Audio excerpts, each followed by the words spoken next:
Hello everyone. This week we reached the end of our whistle-stop tour through pre-modern Japanese poetry with the consideration of the forms of poetic endeavour that developed in Japan from the mid to late medieval period onwards. This is not to say, or meant to imply, far from it, that waka ceased to be composed or ceased to be important during this period, because they continue to be the single most prestigious literary form, and many of the poets who became active producers of other types of poetry still saw themselves as based in the waka tradition and composed them in addition to their other work. Even today, in some ways, waka's successor, the tanka, continues to occupy that niche, partly because of the form's extremely long history and partly because of its continued links with the imperial family. The world of modern Japanese poetry, though, is beyond the scope of this talk, so I'll leave that aside for the moment. So, the story of late medieval and then early modern Japanese poetry is simultaneously extremely complicated and extremely simple. It's simple because it's the story of a three-stage development of related poetic forms, and it's relatively simple to summarise that process. It's complicated because the internal rules and features of those poetic forms are extremely complicated in and of themselves, and are very difficult to grasp without extensive and detailed study. And perhaps this is only to be expected, given that the forms developed in the context of extremely significant and extensive political and social changes within Japan itself, and thus they simply reflect the complexity of the environments which birthed them. It's certainly true that it would be more than feasible to give an entire course of lectures on any of these later forms, and still only really scratch their surface, so all I'm going to be able to do here is give an extremely brief overview. I don't see that as necessarily problematic though, because the main thing that I've been wanting to talk about here has been waka, and so I think it's enough to give you a flavour of later poetic developments. If I have the opportunity later, then I will provide some more detailed material on early modern poetry at some point in the future. So, with that context and purpose established, let's get started.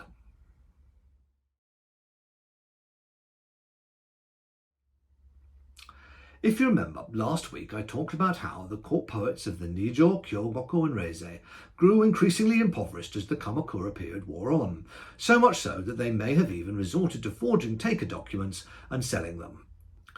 This situation only got worse through the period of the Ashikaga shogunate and on into the Warring States period in the 1500s and later.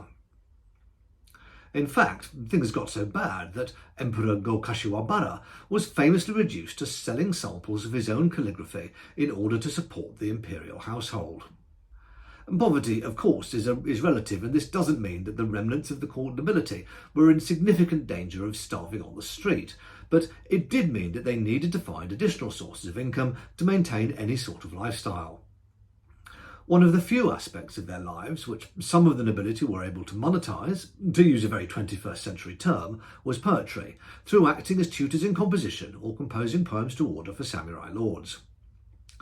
This had the effect of accelerating what Robert Huey calls the professionalization of poetic practice, and beginning to create a class of individuals whose sole source of income depended on their mastery of poetry and their transmission of that mastery to others, largely through teaching.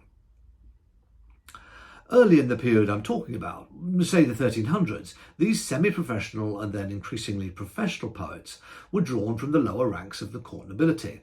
But once waka declined in importance and other forms took over, then mastery and teaching of it began to be located in a new group of poets of common birth. But what was it that they were teaching? Waka was jealously guarded by the nobility and was in effect a closed world where one could only succeed as a professional as opposed to occasional poet if you came from one of the established aristocratic bloodlines, of which the most significant were, of course, the Nijo, Kyogoku and Reizei descended from Teika. What was needed was a new form, a form which fulfilled two aims, requiring careful study and instruction and thus needing a teacher, and breaking free of the straitjacket which waka had become. With these combined literary and economic pressures, the time was ripe for something new. Or perhaps new isn't quite the right way to put it. The time was ripe for elite acceptance and promotion of an older literary form which had previously been regarded as ephemeral. As part of literary play, there had for centuries been the custom of having an experienced and skilled poet present the initial part of a waka, the 5-7-5 element known in Japanese as the hokku, or initial verse. Stimulated by this, others present would compose either the concluding 7-7 element or other complete waka to mark the social occasion which had given rise to the hokku. And these were ephemeral and casual poems on the whole, and were not regarded as being of any great quality, nor did they need, in the view of the elite, any great skill to produce them. So a wider social circle than the upper echelons of the court and clergy were able to participate in and enjoy such activities. You can see some examples of this sort of poetic activity, joint composition, in Sanekatashu, but there are other similar practices visible to some extent in some poems recorded in Manyoshu. Such composition was likely to be extempore and tied to specific social contexts, so it rarely reached the quality bar to get into imperial anthologies, but nevertheless it was a well-established and well-understood aspect of poetic practice. In addition, it had long been a part of waka practice to discuss poems in groups and produce collaborative criticism of them. We saw an example of this in the poetry contest in 600 rounds, which I talked about a few weeks ago. So, the idea of working together on poetic composition was not completely novel. Poems were sometimes composed in advance and simply presented at these sorts of events, but sometimes they were composed on the spot, so to speak, at these events themselves. Thus, when poetically inclined individuals were casting around looking for a new poetic form in the early medieval period, they had something almost ready-made. Why not have more than one poet involved in composition, with one composing the first 5-7-5 part of a waka and the second poet composing the final 7-7 part? And why stop there? Why not continue this sequence of alternating compositions to create longer and more elaborate poetic structures? In fact, why stop there with only two poets?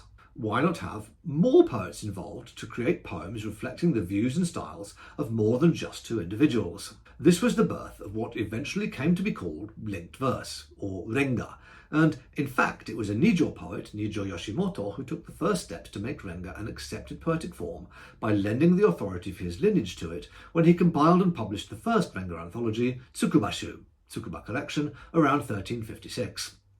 Through this and his other writings on renga, Yoshimoto firmly linked renga with waka and made the case that it was just as much a serious poetic endeavour as waka composition was, and could serve the same ends of aesthetic and philosophical inquiry. It was a way, michi, in other words. This elite promotion paved the way for renga's acceptance by the elite, but it never left its more humble origins behind, thus becoming the first literary activity in Japan's history which was enjoyed by aristocrats, samurai, and commoners. Indeed, in later years, renga meets became one of the rare social contexts where individuals of different social classes could mingle, if not entirely freely, then with fewer restrictions than normal. So you might get court nobles, samurai, monks, and merchants all participating together, even if they were seated in status order. And that's getting ahead of ourselves slightly. Going back to Nijo Yoshimoto's Tsukubashu, this collection became the foundation for renga's very complicated rules. The new form was still based upon waka, and as you already know, waka was governed by rigid rules about what was and was not acceptable diction and poetic topics, so this new form too almost inevitably had such rules, particularly on how a sequence should progress and how individual verses should be linked together and associated with each other. Renga sequences were collaboratively composed, sometimes by pairs of poets, but more usually in groups of 7 or 8. While initially sequences were set at 100 verses, in a reflection of the importance of the 100-poem sequence, hyakushu in waka, as the form developed, and particularly after the advent of haiku renga, I'll explain what that is in a moment, in the 17th century, short sequences with only 36 verses became popular.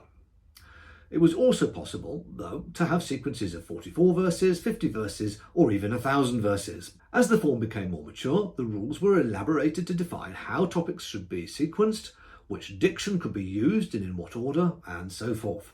Due to the complexity of the form, budding poets needed instruction in it.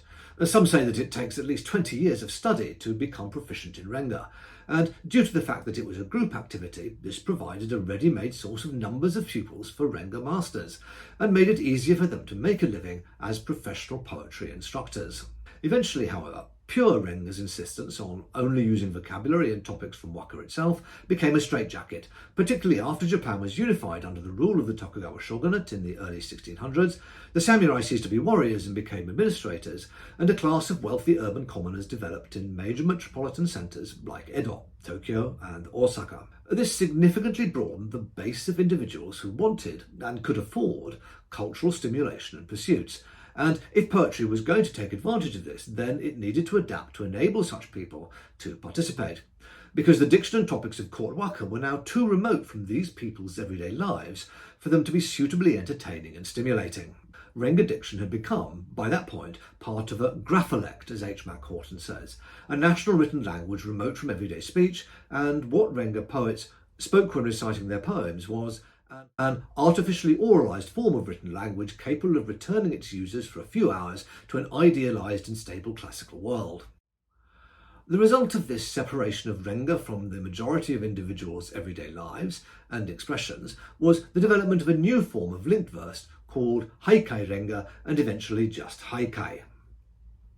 Haikai literally means eccentric and was originally used to describe waka which violated the norms of a topic in some egregious fashion. Another possible translation for it might be playful or sometimes comic. In any case, haikai was essentially linked verse, but with a significantly broadened range of acceptable diction and topics which were more in keeping with everyday life in the new metropoli, more plebeian and less elegant. So it was possible to use a significantly wider range of vocabulary, express a wider range of emotions, utilise a wider range of imagery, and address a wider range of topics, although there continued to be rules over sequencing. This is not to say that orthodox renga became extinct, because it continued to be composed, more or less up to the end of the 19th century. But haikai undoubtedly became the more popular form. The elements of a haikai or renga verse sequence are as follows. First, as I have already mentioned, there will be the initial 575 verse, which was known as the hoku, initial verse. It was unique in the sequence in that it set the scene for all the subsequent verses, and thus it was the only one which allowed the poet a modicum of personal expression and a sense of completeness. In order to capture the aesthetic context, it had to reflect the season in which the meet took place, reference the physical locale where the poets were meeting, and be appropriate to the level of formality of the event. Season and locale were often indicated by drawing on elements of the court waka tradition, through using accepted seasonal expressions, kigo and utamakura. All of the subsequent verses are known as tsukeku, attached verses, indicating that they were dependent on the initial hoku. There was no room within them for personal expression, so a sense of the poet's personal experience or existence could not be present. As the sequence progressed, there was also a tendency for them to become more remote from the context of composition and thus increasingly fictional. The second verse in the sequence, the first tsukeku, was known as the wakiku, supporting verse, and had a 7/7 pattern, while the third verse was simply called daisan, number 3, and the fourth daishi, number 4. All subsequent verses were simply called hiraku, plain verses, right up to the last verse in the sequence, the ageku, final verse. As you can tell from the names, as well as its positioning in the sequence, it was the hoku which was considered to be the most important, because it set the scene, so to speak, for the following supporting verses. At a renga composition event known as a renju, a group of poets, also known as a renju, would assemble together with a scribe, shuhitsu, and usually a master, sosho. In one sense, the scribe was the most important person, because without one, the event could not proceed. It was his, and it would almost certainly have been a him, job to note down the composed verses and challenge any which contained errors. Thus, a scribe needed a detailed knowledge of renga's conventions and rules, and those rules were, to put it mildly, fantastically complex. For example, a sequence had to contain a set number of verses mentioning the moon and an equivalent number of verses mentioning flowers at specific points. Allowed diction had to fall broadly into two categories: the seasons and phenomena. Phenomena themselves fell into various subgroups, such as nocturnal phenomena, falling phenomena, living things, human relationships, love, and many others. There were also rules governing what the balance should be between verses on seasonal and non-seasonal topics, saying how often such verses could be repeated, what had to come between verses falling into particular categories, and how they should be sequenced. If this makes composing verses for a renga sequence sound difficult, well, it was. This is where the role of the scribe comes into the equation. The composition of the poetry was intended to be a pleasant experience for the poets, and it could not be so if they were constantly attempting to obey the extremely complicated rules governing renga composition. Thus, they generally focused on composing verses, and it was left up to the scribe to determine whether they were acceptable and obeyed all of the rules. He would also act as judge or referee in the case of disputes, although it was considered disruptive and in poor taste to argue at a renga meet. Or if a master was present, then the assembled poets would usually defer to his views. If a renga master was present, then, as the most important person, he would compose the haiku, after which each poet present would compose a verse in turn. If a poet got stuck and could not compose a following verse, then after the scribe had recited the preceding one 3 times, the stuck poet lost his turn and the sequence moved on to the next poet in line. During lengthy renju, cycles of composition were sometimes broken by the consumption of food or other entertainment, providing this would be the responsibility of the host, and more than one popular play of the time describes individuals who are bankrupted by the costs of their poetry hobby. There were also rules for how the verses should be written down, how many on one side of a piece of paper, how the scribe should behave when writing, how the poets should compose and recite their verses, and so forth. This means that participating in a renga event was not simply a matter of composing poetry. It was a complete aesthetic performance and experience. It was the master's role to ensure that the overall aesthetic challenge of producing the sequence was met, because as the premier poet at the event, it was his task to make strategic interventions through his own verses, to nudge the overall sequence in the directions that he wished, and maintain the balance, pace and tone. Completed renga sequences would often be bound and then copied for distribution to the part participants, and later these began to be published commercially as the literate urban population developed. But what was a renga sequence like? Well, here are 8 verses taken from a sequence called Minase Sangin, a 100-verse renga produced by the masters Sogi, Shohaku and Socho in 1488. I'll freely admit that I've taken this from Konishi Jinichi's article, The Art of Renga, in the Journal of Japanese Studies, although I've retranslated the verses. The analysis of the sequence I'm going to give after the poem is also taken from there, so take a look at the article for more detail. この岸をもろこし船の限りにてまた生まれこぬ乗り置きかばや青までと思いの梅雨の消え帰り身を秋風も人だも頼めなり松虫の鳴くねかいなきよもぎゅうにしめゆ山は月の溝すむ金庭がただあらましの寝さめしていただけりなよなよなのしも From the shore aboard a Cathay-bound boat brings all to an end. Will not return once more, so should we hearken to the law? Until we meet once more, passion's burning dewdrop vanishes into naught. My flesh upon the autumn wind did place its trust. Pining crickets, chirping cries, are pointless amongst a mugwort patch. Coloured cords of mulberry cloth mark the mountain where the moon alone does dwell. With the bell I simply too early awaken, laden down night after night with frost. As you can see from the numbering, this sequence is taken from the central part of the entire renga, and thus is missing the haiku, which starts it off. Even so, and without any analysis, I think you should be able to see how images and emotions, as well as the occasional piece of diction, is picked up and linked from verse to verse. Verse 43 is on the topic of travel, but verse 44 changes this to Buddhism, transforming the physical journey of the prior verse into the philosophical one in search of enlightenment. We have another change with verse 45, where the topic shifts to love, making the link between it and verse 44 a remote one. However, the verse also contains the seasonal word dew, which simultaneously makes it a seasonal verse on the topic of autumn. Despite this, one of the rules of renga composition is that once the topic of love is introduced, it must be used in at least 2 verses, while there is also a rule that once autumn is introduced, it must cover at least 3 verses. Thus, verse 46 refers to the autumn wind, akikaze, relying upon a long-established piece of wordplay whereby aki, autumn, is also read to mean aki, satiation, as in having had enough of the situation of a love affair or a lover. The explicit mention of autumn in verse 46 means that its link with verse 45 is a close one. This link is maintained in verse 47 as the pine cricket, matsumushi, is associated with that season. Simultaneously, the link with love is maintained because the chirping, naku, of the cricket is homophonous with the weeping, naku, of the broken-hearted lover.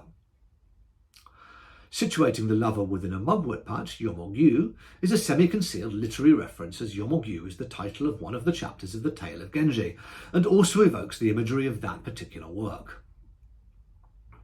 Verse 48 appears to have no link with the previous one, but in fact contains a further literary reference to a poem which those familiar with the Waka canon would recognise.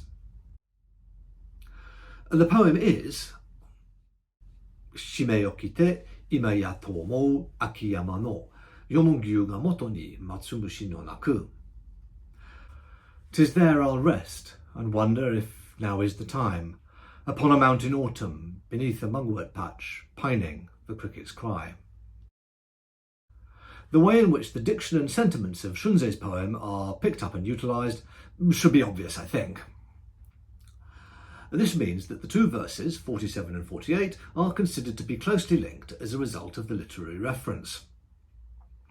While Shunzei's verse is a speculation about the location of his tomb, this sense is transformed in verse 49 to that of a hermit living in retreat on an autumn mountain, and close to a temple, who is wakened by the morning bell.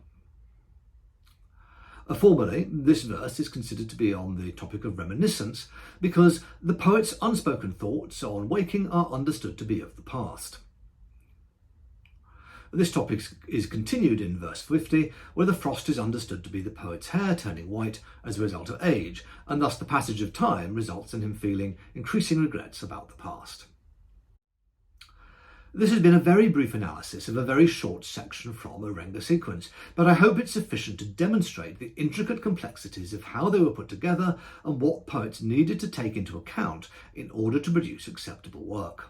Given these elaborate rules and the need for a detailed understanding of them in order to appreciate why a renga sequence is put together in the order that it is, why it contains the words and images that it does, it's perhaps not surprising that linked verse should be the least accessible form of traditional Japanese poetry. Indeed, it was just this sort of elaboration and sophistication, particularly in terms of acceptable topics and diction, which led to the development of haiku. With the advent of that form, however, poetry became extremely popular among samurai and townsfolk alike. Experienced poets set themselves up as teachers and gathered pupils around them to whom they taught the skills of haiku composition. The pupils would pay a small fee to the teachers for instruction and then additional fees to participate in more formal poetry events. As the publishing industry took off and literacy among the townsfolk became much more widespread, then records of haiku events used to be kept and published so that the poems could be read by a wider range of people who were not able to attend in person. This led to the development of the very first poetry magazines to which budding poets could submit their compositions.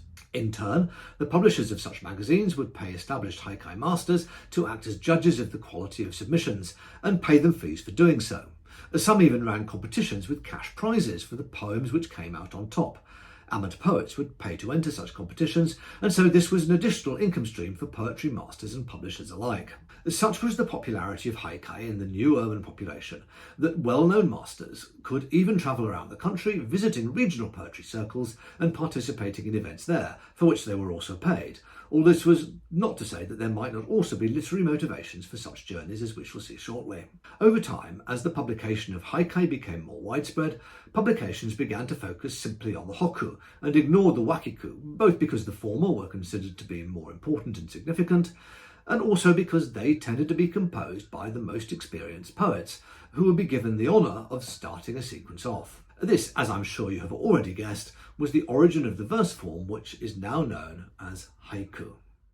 It's somewhat ironic that today Japan's most famous haiku poet is undoubtedly Matsuo Basho. Indeed, there's a new English translation of his complete haiku out recently. But the vast majority of poems that Basho wrote were not haiku, but hoku.